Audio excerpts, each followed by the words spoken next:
ukiwa kwenye jaribu halisi, lazima ulishaomba neema ya kutosha.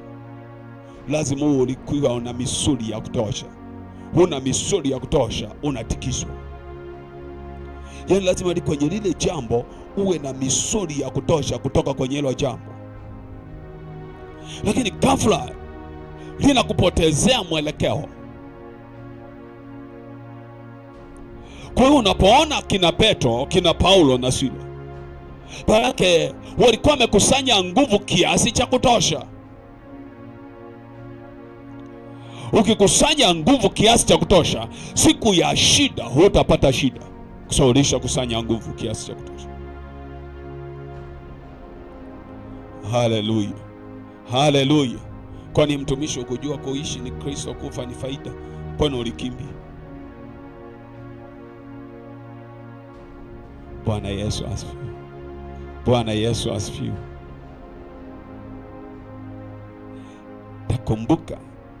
Nakumbuka ile tarehe nilipita barabarani nikiomba. Nilitoka nyumbani nikapita kwa hizo barabara nikiomba. Afu nikaja na hapa, nikamalizia hapa, nikaja nikakaa hapa, nikaingia kuomba. Taingia kuomba hapa, nakuta mabomu yamepigwa huku, ya machozi yale, watu wanakohoa tu, na jingine liliangukia hapo katikati. Yana huko kumekaa, mimi mwenyewe nilikuwa naomba lakini nakohoa. Nikaomba, afu nikatoka, karudi nyumbani. Sasa wakati natoka kutoka kule nyumbani, sasa natembea, barabara ilikuwa nyeupe yote. Nakutana na askari, nakutana na watu barabara, nakutana na wale maskari, nakutana na huyo. Nasogea tu, mimi nasonga mbele.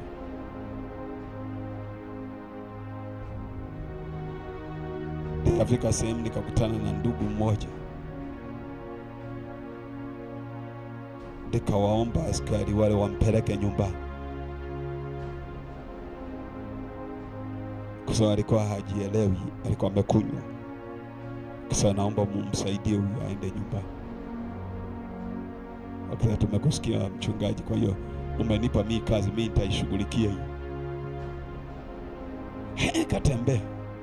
Siku ya pili nikatoka, nikatembea, nikaenda mpaka huko juu, nikarudi.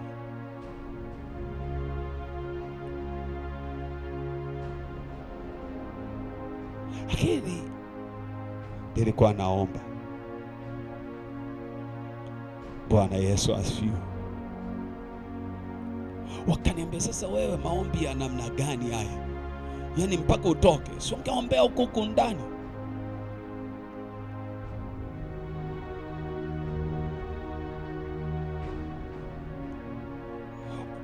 Unafikiriaje unapotokea?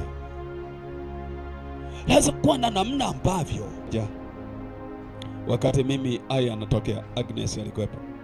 Siku nyingine nikatoka na kina Yusufu, tukazunguka na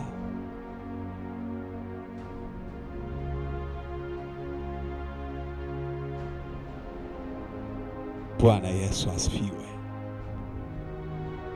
Mambo ambayo unapaswa kuyajua ndani ya kutumika, Mungu atakulinda. Mungu anawalinda watu wake.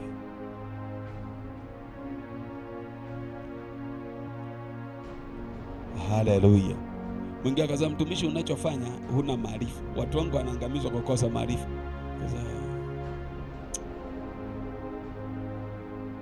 Kwa hiyo kwambie, mlango wa adui kuupata, ujue kuna ruhusa ya Mungu kama unatumika. Bwana Yesu asifiwe. Sasa Petro, nataka uone Petro. Kitu gani kilifanyika? Kitabu cha Matendo ya Mitume sura ya 12. Hata wakati wa Herode,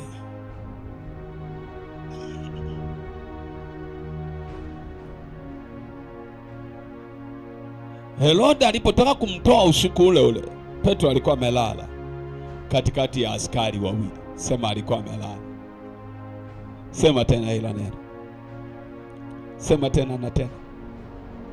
Mgeukie ndugu yako, mwambie hivi wewe unajua kesho unauawa, ungelala?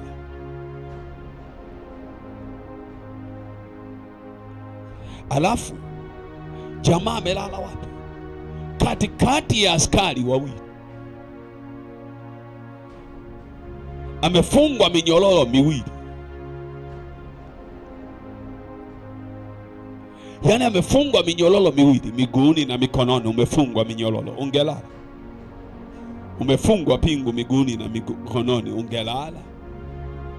Muulize ndugu yako, ungelala?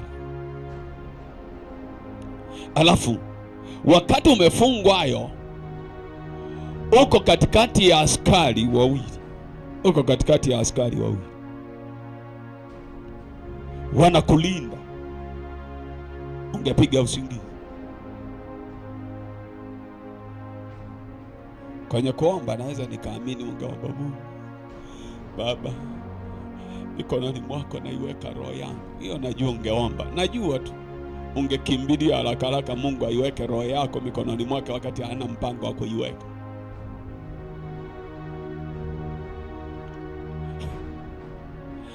Kuna watu wengine bwana hawakawiagi, yani kumwamlia Mungu maamuzi kwamba roho yao aiweke wapi. Hawakawii, mapema tu, hata kama hana mpango unasema Mungu, roho yangu naiweka mikononi. Nani amesema uiweke? Bwana Yesu asifiwe. Bwana Yesu asifiwe. Kuna kingine akasema kwa hiyo Yesu alikosea. Bwana Yesu alikuwa anajua kila kitu, kwamba sasa huu ni wakati wangu wa kuondoka, ni saa yangu ya kuondoka. Mungu, naiweka roho yangu mikononi mwako. Alafu akasalimu saa hiyo yakafa. Kwa sababu hali akijua litakayotokea. Kwa hiyo alikuwa anajua. Sasa na wewe umejua kabisa ndo umekufa, au ndo uoga unakupeleka uweke roho yako kwa Mungu mapema?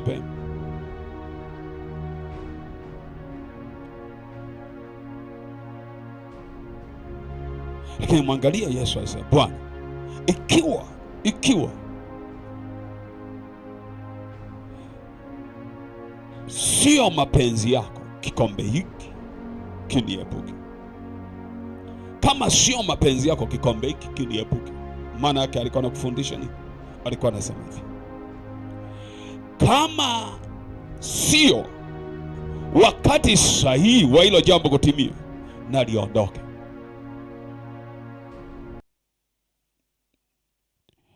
Mungu huwa anakuwa na wakati sawa na Mhubiri ile 3. Kila jambo na nini? Na wakati wake. Kwa hiyo kwa sababu Mungu huwa anakuwa na wakati, ule wakati ambao Mungu anakuwa nao ndio ule wakati umebeba kusudi. Kwa hiyo kunakuwa na kusudi ambalo Mungu amelibeba. Kwa hiyo lile kusudi linaachiliwa kwa wakati.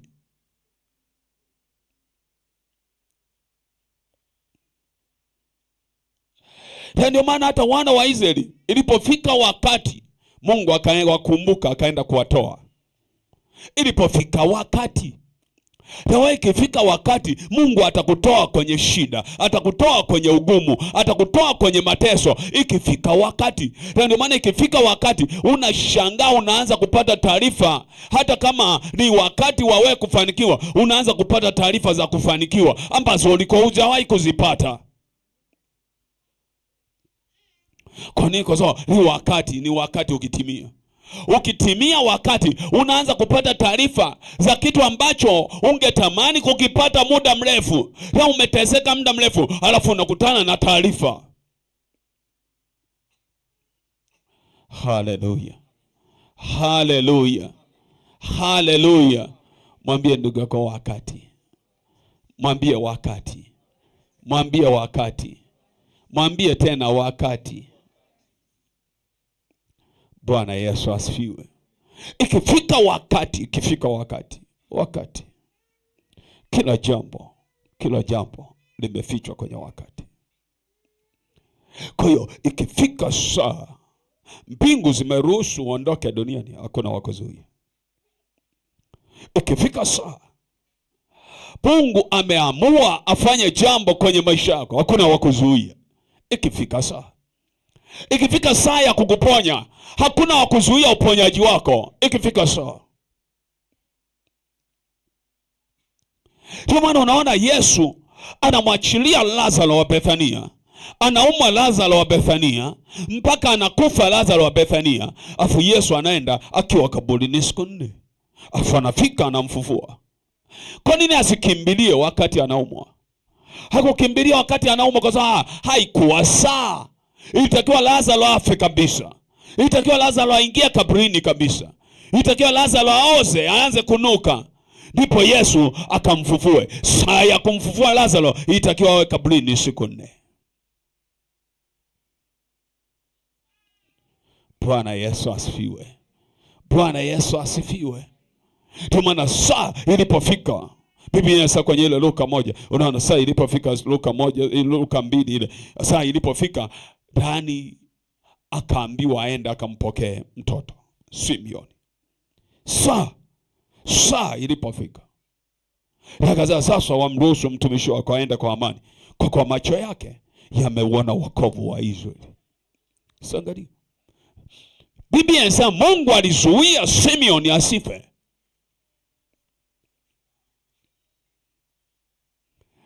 Mpaka ameuona, alimwahidi hutakufa mpaka umeuona wokovu wa Israeli. Saa ilipotimia, akaenda akampokea Yesu. Akasema sasa wamruhusu mtumishi wako aende kwa amani, kwa kuwa macho yake yameuona wokovu wa Israeli. Kwamba unamruhusu sasa aondoke, unamruhusu sasa. Saa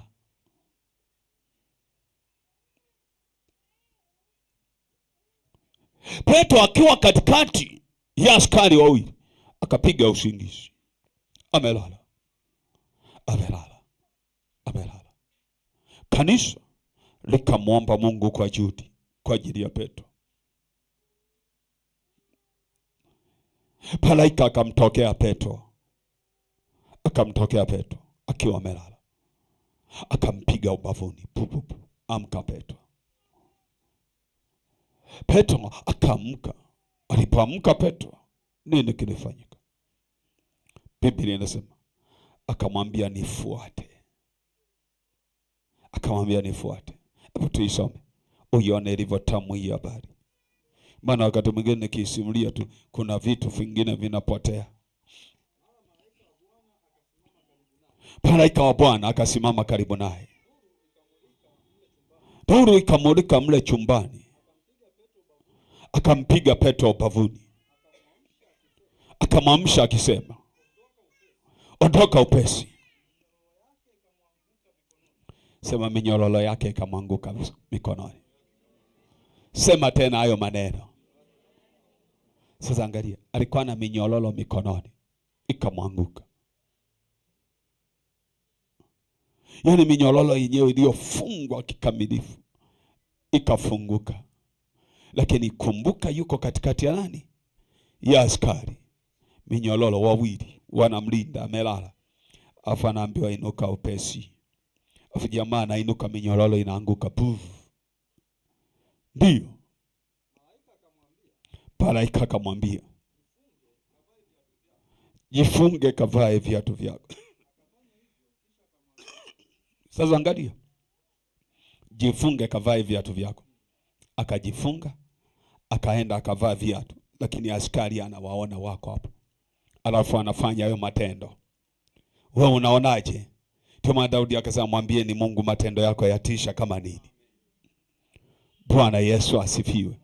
Bwana Yesu asifiwe. Hebu angalia, huyu jamaa yuko katikati ya askari, minyororo imedondoka. Avambiwa vaa viatu vyako, anaenda anavaa viatu. Na askari wapo na wanamlinda, wako macho. Sema wewe ungeweza kufanya hayo matendo, ungeweza kumuuliza malaika, sasa wa askari nafanyeje Bwana? Lazima ungekuwa na tumba swali na kujua.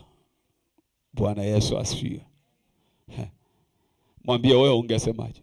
Ungenyenyuka? Ungesema Mungu sasa wa maaskari watakuwa. Petro akanyenyuka. Akaenda akachukua viatu akavaa. Ndiyo. Kisha akamwambia, jivike nguo yako unifuate. Akavaa nguo zake. Yaani jamaa alikuwa amejiachilia na nguo ameachilia hapo. Akavaa, afu akaanza kumfuata. Angalia kilichofanyika. Akatoka nje. Akamfuata. Hapo jamaa akawa kama amepigwa upofu, pamoja na kwamba anafanya yote yale katika mwili. Yaani anafanya katika mwili, lakini kuna namna ambavyo alifikiri anaona maono.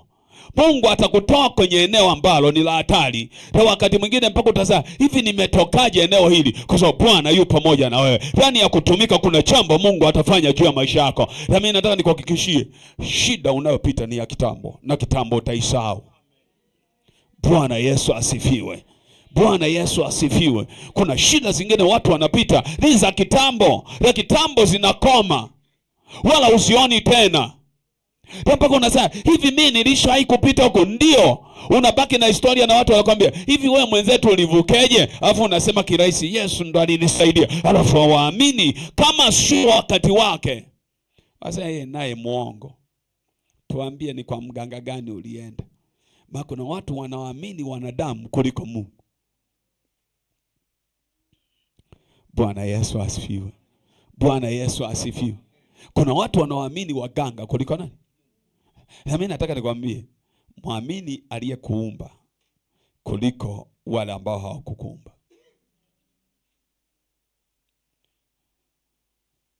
Haleluya. Haleluya.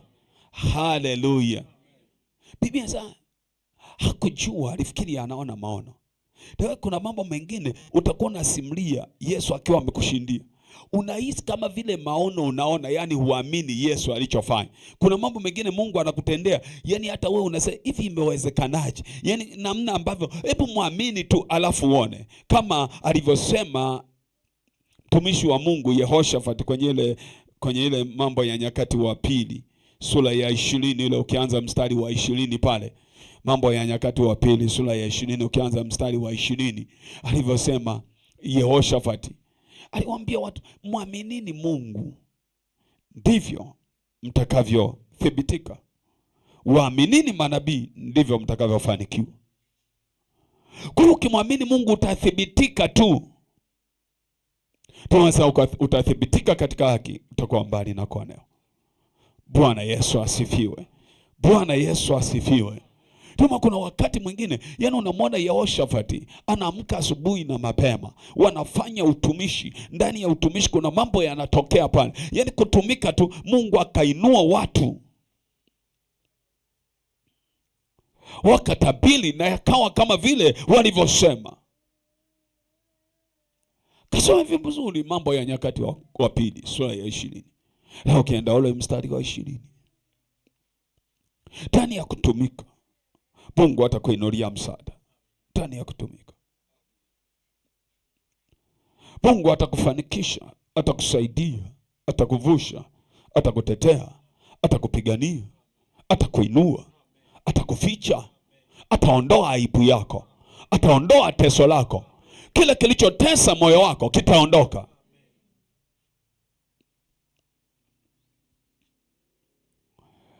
Sasa kuna mambo mengine Mungu huwa anafanya kulingana na uhitaji wako. Ule uhitaji ukizidi, Mungu anaamua kufanya hata kama ilikuwa sio saa yake. Na ule uhitaji ukizidi, Mungu anakujibu. Ule uhitaji ukipungua, hata kama ni saa yako ya kutoka, unaweza ukaendelea kukaa mpaka utakapona akawaponya waliokuwa na haja ya kupona.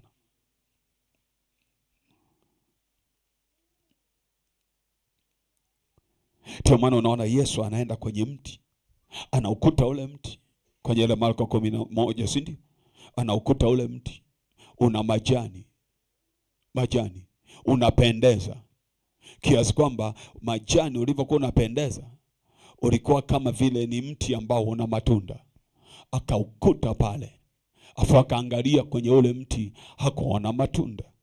Na Biblia inasema haikuwa wakati wa tini, haikuwa msimu wake, lakini Yesu aliufuata ule mti, alikuta umependeza, akatamani kula matunda. Sio wakati wa nini, wa tini. Na Yesu sio alikuwa taila, Yesu alikuwa ni Mungu, na alikuwa anajua msimu wa mavuno, alikuwa anajua msimu wa miti kutoa matunda, alikuwa anajua. Hata huo mti alikuwa anajua kwamba msimu wake sio huo wa kutoa matunda, lakini ule mti ulikuwa unapendeza. Akaenda akaangalia matunda, hakuona matunda. Akasema, tangu sasa mtu asile matunda kutoka kwako. Akaulani, Biblia sasa akaulani ule mti. Kwa nini aliulani? Ulipendeza, ukamfanya aende aone kama kuna matunda. Akakuta hauna matunda. Wakati unapendeza, unaweza ukakaa kwenye maombi, Yesu akaja ili akusaidie, kwa sababu umekaa kwenye maombi na uhitaji wako umekuwa mkubwa, japo kwa sio wakati. Ndicho alichokuwa anafundisha. Ndio maana kaangalia msisitizo, akasema hivi, je, atakapokuja mwana wa Adamu duniani ataiona imani duniani? Kwa nini alikuwa anasema hicho kitu? Kwamba kwa lugha nyingine, alipouona mtu unapendeza, alipaswa ule mti uwe na imani. Akija kwako akute kuna imani ya kupokea hata kama sio wakati.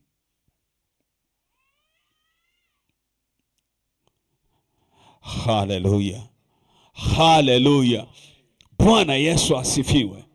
Tunasema hata sasa mkomba neno lote kwa jina langu, ombeni nanyi mtapata, ili furaha yenu ipate kwa nini? Kumbe kuna wakati Mungu anataka kutimiza nini? Furaha yako. Kwa hiyo unatakiwa kuomba upewe, furaha yako itimie. Bwana Yesu asifiwe. Bwana Yesu asifiwe. Kumbe kuna wakati Mungu anafanya kufurahisha moyo wako, na kuna wakati mwingine Mungu anafanya kwa ajili ya wakati wake. Siangalia Yohana 16 mstari wa 23 na wa 24. Unaweza ukaona pita kwenye maeneo mbalimbali na ukafadhaika, ukaumia. Kwa nini napita hivi? Akasema siku ile hamtaniuliza neno lolote. Siku ipi? Mtakapojua kwamba naweza kuwajibu sawa na haja ya mioyo yenu. Hamtaniuliza. Amini amini nawaambia, mkimwomba Baba neno lolote atawapa kwa jina. Kumbe kuna vitu tunapewa kwa sababu ya msimu uliofichwa katika jina la Yesu, lina kila kitu. Asa hata sasa mkomba neno lote kwa jina langu, ombeni nanyi mtapata, furaha yenu iwe timilifu. Kuna wakati Mungu anataka uombe upewe, furaha yako iwe timilifu. Nasema tena, furaha yako iwe timilifu. Na Mungu akupe furaha yako iwe timilifu. Nasema Mungu akupe furaha yako iwe timilifu.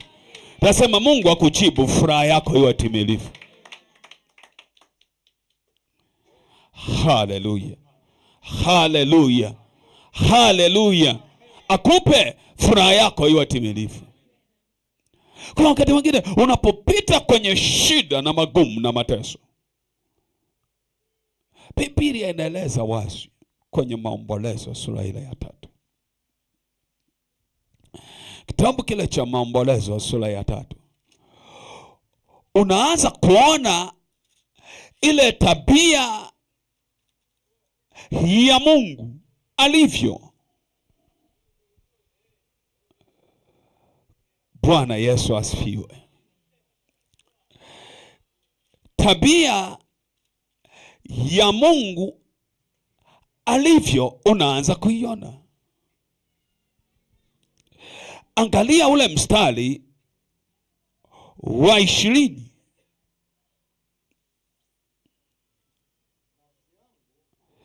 Maombolezo sura ya 3 mstari wa 20. Hiyo nafsi sio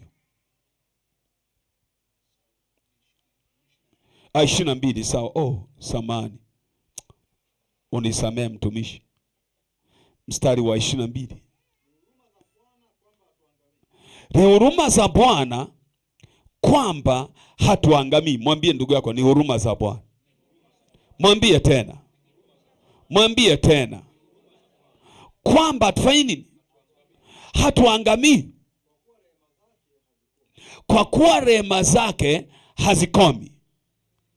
Afasa ni mpya kila siku nini? Asubuhi. Uaminifu wake ni mkuu. Angalia mstari wa 31 na wa 33. Kwa kuwa Bwana hata mtupa mtu hata milele, ajapomhuzunisha atamrehemu kwa kipimo cha wingi wa huruma zake. Angalia ule mstari wa 33. Maana moyo wake hapendi kuwatesa wanadamu wala kuwahuzunisha. Mungu hapendi kukutesa wala kukuhuzunisha. Na huyu Mungu aliyesema asikutese, akuondolee kila teso, akuondolee kila kinachokuhuzunisha kwenye maisha yako. Kwa sababu hapendi kuwatesa wanadamu wala kuwahuzunisha. Na asikuhuzunishe. Nasema na asikuhuzunishe. Na akufurahishe katika jina la Yesu. Akufurahishe katika jina la Yesu. Ili litimie lile neno la Wafilipi 4:4 anayosema furahini katika Bwana siku zote. Tena nasema furahini. Upate furaha ya Bwana ndani yako. Nasema upate furaha ya Bwana ndani yako. Nasema tena na tena upate furaha ya Bwana ndani yako. Kama ulikuwa naishi katika nafasi ya mateso, Yesu akutoe kwenye mateso, kwa sababu moyo wake hapendi kuwatesa wanadamu. Hata kama yuko aliyekutesa, Yesu akuondolee. Kwa kuwa kwake yote yanawezekana. Kwa kuwa kwake yote yanawezekana. Nasema kwa kuwa kwake yote yanawezekana.